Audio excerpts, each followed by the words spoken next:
You're listening to the Divorce and Your Money Show, the #1 show on iTunes discussing the complex business of divorce. I'm your host, Shawn Lehman, MBA and Certified Divorce Financial Analyst. In this episode, we get to hear from someone who went through a 6-year divorce process, and not only that, blogged about the whole experience and shared it with the world, and has a great perspective on divorce and family, dating after divorce, mistakes she made, words of encouragement, lots of great things in this episode. So be sure to check out this great interview. So today on the show, I have a very special guest. I have Rosemond Purdue. She is a blogger and writer about divorce on her website, roundandroundrosie.com. Rosemond, welcome to the show. It's so awesome to be here. I'm so happy to be talking about divorce. One of the few, and you have a great website and personality and voice, particularly when it comes to sharing the issues that you faced in your divorce. But before we get into that, why don't you give us a little bit of a background? Where did you grow up, and how long were you with your spouse? And then get into the story of your divorce, because it definitely has a lot of lessons that you learned that other people should definitely hear. Well, thank you. I'm excited to be able to share my story. I am originally from a really small town in the Delta part of Arkansas, a town called Pine Bluff, probably about 50,000 people. But I have been living in Los Angeles for way too long. And I like to say you can take the girl out of the Delta, you can't take the Delta out of the girl. So I think I still carry that sort of small town sense around with me. That I and my former spouse moved out here to Los Angeles, and we were together for 19 years before we decided to divorce. So it was, the majority of my life I was with him. I forgot what it was like to be a me and not a we. Right. And so what year did you start the divorce process? We started having trouble in 2009, and we, like so many couples, tried therapy and, tried marital counseling. And I think often we wait too long to try that. You think it's going to be expensive, and then you don't realize divorce is even more expensive. So, go and do the therapy. But we started that in 2009, and then we actually filed in 2010. And my divorce, are you sitting down? I am. Okay, my divorce took 6 years. Wow. That's a lot of time. Why did it take so long? It took a really long time for several reasons. I think one reason why was because I was too nice. I didn't want conflict, and divorce is conflict. Whether you like it or not, it's a process of, one spouse versus the other spouse. And I was not comfortable with that. So I kept trying to find a way around the conflict. There's no way around it. You have to go through it. And then I think the other thing was my spouse, he doesn't like to make decisions. And so I think the two of us together were a toxic mix. And it really took so long that it was laughable. All my friends would say to me, "So are you divorced yet?" It was just it became the joke. And I actually then lived in my guest bedroom, and we lived in the same house for a year and a half, which is another level of hell. If you've ever had to be in divorce proceedings and facing someone in court and then go home and have dinner with them, it is bizarre. And do you have kids? I do. I have. We have a 15-year-old daughter. Okay. Wow. And as you know, when you have a child, it complicates everything. And so the good news is my ex is a wonderful father and has always been a great father. And so that was never really any of the problems. But it's still really tough on kids, no matter, even in a good divorce, it's still tough. So what goes on over the course of 6 years of purgatory? What is the day-to-day? You have attorneys the whole time, but is it, months going on without any progress, or what's actually happening or not happening? Yeah, exactly what isn't happening. One thing that I think happened in our case was we both changed attorneys a couple of times. I stopped paperwork at one point, which was the worst thing I could have done. But again, I didn't want a conflict, and I kept trying to say, okay, we'll do mediation. So we both we got rid of our attorneys, and then I said, let's try mediation. That didn't work. So a lot of it was his attorney would file paperwork asking for more time, and then he would get a new attorney and then ask for more time, and then so it was just a comedy of errors. But I think the big lesson that I took away from it, that I hope other people will take away from it, is you just have to do it. It's going to be ugly. It's going to be messy. There's a Winston Churchill quote, and I'm probably going to get it wrong, but it's something like, the only way through hell is through it. Yeah, it's it's a favorite of mine, but it's if you're going through hell, keep going. That's it. Thank you. That's it. Don't you think that's exactly, especially true of divorce? It's going to be ugly. It's going to be messy, but you have to just keep going because there's no way around it. And I think that's something that I learned that I would hope to share with other people, is you just got to keep on going because it's going to be ugly, and know it. Right. So let's talk about, you brought up an issue of having changed attorneys a few times and mediation not working. Why don't actually we get into that? Because I think it would be useful for many of the listeners to hear kind of just the rationale and why a lot of times that ended up being a mistake. Why change attorneys? Were you unhappy, or what was the cause? I changed attorneys once because I didn't feel like my attorney was listening to me. My attorney was trying to be very aggressive and assertive. And I understand that you have to be aggressive to a certain point, but it was making me uncomfortable. And he was doing things and saying things that I wasn't comfortable with. And my former spouse and I had been together since we were children, and we had grown up together. And even though we had fallen out of love and weren't getting along anymore, I didn't hate this person. And I wanted to try to make the process real and be who I was, so that at the end of the day, I could feel good about what I did. Right. Does that make sense? No, it does. And so it sounds like when you initially picked an attorney, perhaps there was an error in judgment. There was an error in judgment because I listened to everyone else, and everyone said, oh, you need a bulldog. Oh, you need this person. You need that person. And I started down the path with this person, and I just, when you get that feeling in the pit of your stomach and you're just thinking something doesn't feel right, and it didn't feel right, and it wasn't who I was as a person. And, I eventually ended up finding an attorney that understood and actually listened to me. And I think I have a blog post actually about, dealing with attorneys. And one thing that I really think is important is find an attorney that you feel actually listens to what you are saying, that listens to the actual words you're saying. Yes, I would listen to his counsel because certainly he knows more than I do, but he also had to listen to what kind of a person I was, that I wanted this. My goal in this divorce was to, obviously sever the marriage, not be married anymore, but also I long range wanted to be able to say, I can sit at back to school nights next to this person. I can go to soccer games with this person and school events and be able to sit side by side. If I had behaved in a way that I wasn't comfortable with, I couldn't do that. And I didn't want to sever the friendship so much that we would never be able to be in the same room. No, I think that makes perfect sense. I'm a child of divorce, and my parents divorced when I was 5, and it was like the Hatfields and the McCoys. I mean, you thought a handgun was going to come out at any moment. It was so bad. Wow.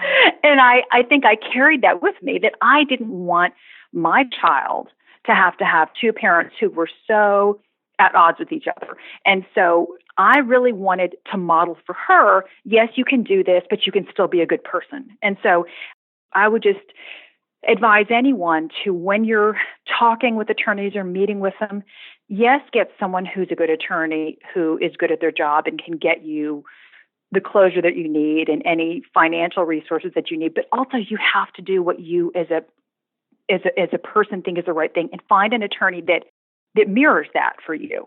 No, I think that makes a lot of sense. I think you hit it best, is sometimes your friends, or you see in the media that people advise a certain style of attorney, which makes for good television, meaning the super shark or the bulldog or the person with the fancy office, and seems aggressive, but in practice, most of the time, that might not be a good fit for many people.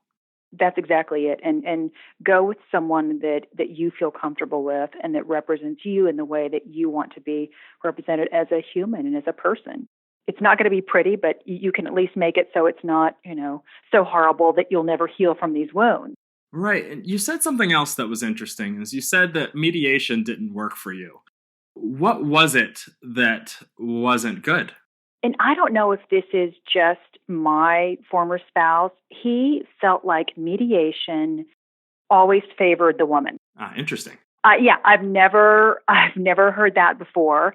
But he went in, and this is another thing, I tried mediation with him, but he went in automatically with a bias towards it. And when you go in with a bias thinking this is not going to work, it's not going to work. Right. So we wasted money on mediation. And looking back, I should have known, okay, he's really opposed to mediation. Don't keep trying this because he's not going to let it work. So, so much of this comes back to just listening to yourself and that strange little feeling in the pit of your stomach. And if you think it's not going to work, and especially if your spouse thinks it's not going to work, it's definitely not going to work. So for us, it was just, he had such a bias to it. I should have not pushed it. And I should have said, okay, then we'll just unfortunately go back to attorneys. So let's jump on perhaps a slightly different train of thought. Is when did you start writing roundandroundrosie.com? It's funny. I was in such a bad place. I guess it's not funny, but there I was in retrospect. There I was in my little twin bedroom, in my little twin bed, in my little guest bedroom, all alone, on the other side of the house, living. My spouse kept the bedroom, and I said I would, quote unquote, move out to the guest bedroom. And I was on my computer, and I was desperately, desperately trying to find stories of women who'd been through divorce and stories that could just make me realize that others had been through this and made it through. I felt so alone, and I felt so completely raw. And I just wanted someone to throw me a lifeline and say, you're going to be okay. Other people have been through this and you're going to be okay. And so I didn't find that. And so I started writing it. So I first of all had these big journals, and I would write it all in a journal. And then I thought, you know what? I bet if I'm feeling this way, there are probably other women out there who are feeling this way. And so that's the reason why I started the blog. I basically started the blog that I wanted to read. Yeah, I think that's great. And I think one of the biggest challenges is when you're going through, for what many people is kind of the toughest extended period, yours taking 6 years of your life, you can feel isolated or alone, or no one else knows or is having the same experience. But it turns out thousands of people are having it every year, and it's hard to find a place to turn to for encouragement or wisdom or just people sharing the same experiences. It really was for me. I felt so isolated and so alone. And when I started writing the blog, and I started getting responses from other women, I would sit down and sometimes just cry when I was reading these, comments or responses that people would send me on the Facebook page or on my blog. And it was so wonderful to connect. And, people would say, wow, I thought I was the only one who felt like this.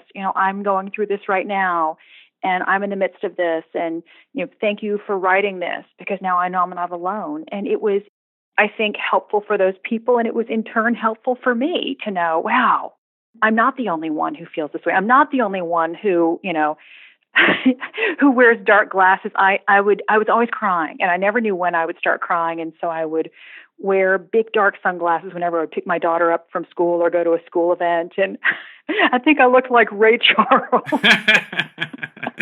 But I wrote about that, and other people laughed about it and talked. And so I thought I was the only one that did that. And it was really nice to share and know, you're not the only crazy woman going through a divorce. There's a whole country full of us. Yeah, and you also had a great post about why Fridays were difficult for you, which is something that people don't think about. Do you remember some of that experience? Oh, yeah. It's something that when you are, I like to say, I went from a we to a me. And when you're a we, your weekends are totally planned out. I mean, you've got the soccer game, you're going to Costco, you're going to a barbecue at the neighbor's house, and your weekends are full. Well, you get separated or get a divorce, and suddenly Friday looms, and people will say, well, what are you doing this weekend? And I hate that question because that question just looms. What am I doing this weekend? I don't know. I don't have any plans. Should I have plans? I need plans. I'm not dating anybody. I need to go find something. And it would just panic me. 3:00 or 4:00 on Friday was the hardest time. And so I had to start figuring out, oh my God, okay, I've got to make plans. Even if it was something as simple as I'm going to a movie alone on Saturday afternoon. And on the weekends when I didn't have custody of my daughter, it was like, this big vast wasteland of time that I had to fill. And you don't realize that you have to learn how to do that again. You have to learn how to be single and be a singular person again.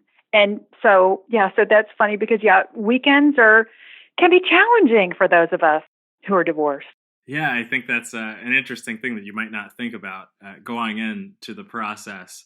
And if we look back with some hindsight, and you've done a lot of, you've been very self-aware and almost therapeutic in a way, just reading your posts from tough days, from funny moments, from the whole process. What are the things that you kind of the big things that you wish you had handled differently throughout, the 6 years? I think one of the biggest things, and I alluded to this earlier, was that, like Nike says, just do it. I wish that someone had told me to just do it. Pull up your big girl pants. It's going to be horrible. He's going to hate you. His family's going to hate you. No one's going to be sending you beautiful emails. It is going to be ugly and messy, and you're going to feel like crap, but you just have to do it. And I kept trying to put off that hurt and pain and confrontation. And I wish someone had just told me, just keep doing it. It's not going to get easier until you get through this. And that's something that I wish that I'd known and that I hope that other people will know. Denying the pain and denying the process isn't going to make it any better. Also, all of those things like asking about the 401k, asking all these tough questions, I kept putting them off. I'd email him a little, so you said you'd give me the 401k paperwork. No, you have to really live in the moment, live in that space and do it. And that's the thing that I really wish I'd done differently. And I really hope that people will hear, okay, yeah, I hear what she's saying. I just got to go through and do this, ask these questions. They're going to be uncomfortable, but you just got to do it. Right. No, I think that's great advice. And one other thing I did want to ask is how did you break the news to your daughter? I wrote a blog post about this, and I'm starting to, I'm sorry. I get really emotional when I talk about this. I kind of wear my heart on my sleeve, as you can probably tell. I wrote a blog post about this, about the day that I told my daughter we were divorcing, and she was in second grade. And we both told her together, which I think is a really important thing to do, so that it comes from both of you. And we sat her down on the couch, and my ex sat on one side, I sat on the other, and we took turns telling her that, we loved her, that we would always be her parents, but that we couldn't live in the same house anymore. And she had heard the fighting and the arguments and the screaming. And so I think somewhere in the back of her brain, she could maybe connect it, but she wasn't able to really connect it at that moment of the cause and effect. So it was the worst moment of my life because I felt like I was just, doing her such harm, which I feel like in the long run, it was the best thing, because no child should live in a house where it's constant screaming and battling and, people going to other sides, opposite sides of the house. But yeah, my blog post about the day I told my daughter we were divorcing was one of the ones that I just, tears were hitting the keyboard as I was writing it, because it is the toughest thing I think you will do if you have kids when you're divorcing, is that moment you sit down and you see that pain in their eyes, and you see I can't describe that feeling, but I will never forget the look on her face when we told her. It was like her whole world just moved, just shifted. And I could see that. And, for the longest time, she would say, well, you and Daddy aren't really getting a divorce. Or, you and Daddy are going to get back together again. And, in that little second grade way, she would go from, eating purple popsicles and watching Dora the Explorer and turn around and say, well, when you and Daddy decide not to get divorced, and it was just heartbreaking. Yeah, that's tough. It is, but anyone who's been through it knows there's no easy way around that. But you have to be the adult and tell your child in a respectful way and let them know that it's not their fault, that they didn't cause this, and that both parents still love them. And that's what we kept trying to reiterate to her, was that we both will always love you, and I will always be your mommy, and he will always be your daddy, and that won't change. We'll have two houses. You'll live in two different places, but there will still be one mom and one dad that love you to the moon and back. Thank you for sharing that. I know people listening really appreciate that, as do I. For the people listening who are, thinking about divorce or about to go through the process, do you have any parting advice or words of encouragement you want to share? One thing I think is, if you and your spouse are thinking about getting a divorce, I would definitely do whatever you have to do to feel like you tried everything, so that you can walk away saying, we tried everything.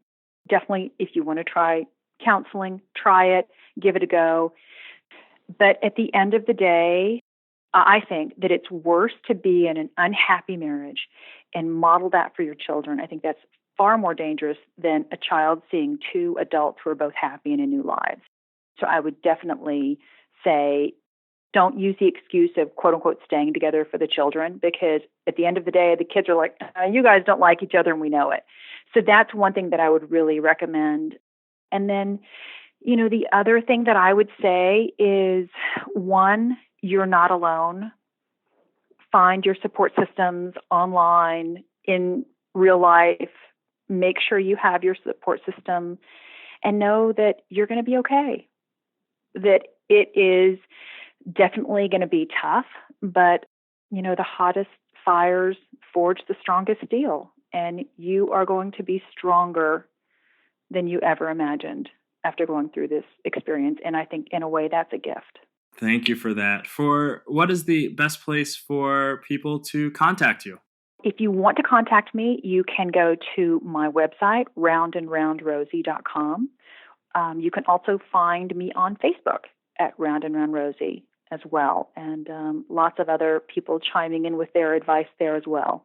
Excellent. Well, I will include a link to both your website and your Facebook page in the show notes. Rosemond, thank you so much for coming onto the show. Thank you so much for having me. It's been so much fun.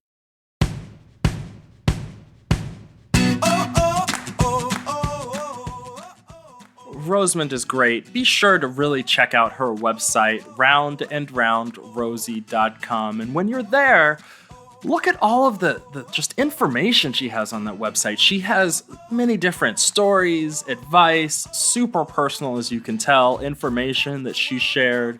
And it's one of, if not the best, blog from someone who has gone through divorce and everything that they were feeling and experiencing. And it's just a great voice. Definitely follow her on social media and sign up for her email list when you get a chance. We've reached the end of the episode, but before you go, I want to make sure you check out some really important information at divorceandyourmoney.com. When you get there, sign up for the email list so I can keep you updated with exclusive information and content that you won't find anywhere else. Also, you'll find the one-on-one coaching services where I get to work with you, the show listeners all over the United States. Look, I'm easy to work with, I'm responsive, friendly, and I'll listen to you. We'll get deep into the details of not only what's going on in your divorce case, but your life as well. I end up knowing a lot more than your divorce attorney ever will, because I don't charge by the hour, it's fixed prices, and you can reach me anytime. We get to work together, understand your situation in depth, your financial picture, and help you get to a settlement that makes sense for you not only today, but for the rest of your life. And I also get to keep you out of trouble and keep you from making poor financial decisions. Attorneys are great at the law, but they're not financial experts, I should say, and a lot of times I see them end up making settlement mistakes that will cost you for the rest of your life. They could be tax inefficient, forcing you to take the wrong asset that you shouldn't be keeping, or trying to get you access to money that you won't really have access to until you retire. And sometimes you need to know those things in advance and keep you out of trouble while the divorce process is going on, because it's hard to change afterwards. And also I get to keep a long-term relationship with a lot of you, because even after the divorce settlement is over, you've signed the agreement, it doesn't mean that the process is over. You need to move on with the rest of your life. I have clients that I get to work with for years at a time. I've worked with for years after the divorce is over. They're still clients. I know their families. We go on vacations together. We know their kids, and their kids know me, and we get to have a very nice long-term working relationship, and it all starts with a simple introductory call. We'll talk for 20 to 30 minutes.